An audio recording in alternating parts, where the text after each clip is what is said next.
மாண்பு வனத்துறை அமைச்சர் அவர்கள்.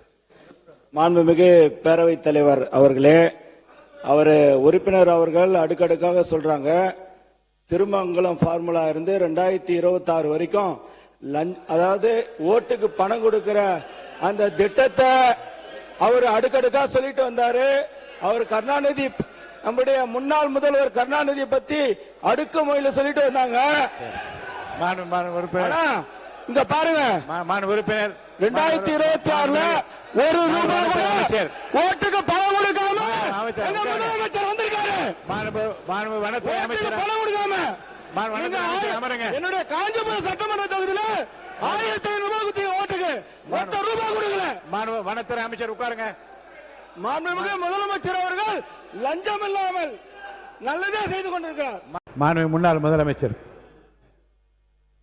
மாண்புமிகு பேரவைத் தலைவர் அவர்களே, இங்கு முன்னாள் முதலமைச்சரை பற்றி ஒரு விவாதம் இருந்தது.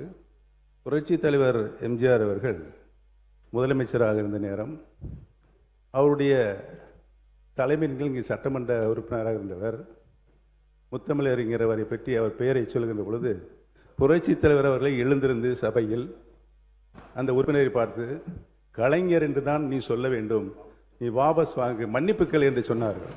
அந்த மாதிரி கண்ணியமிக்க சபைகள் இந்த சபையில் நம்மளுக்கு முன்னாலே வழிவகுத்து தந்தவர்கள்.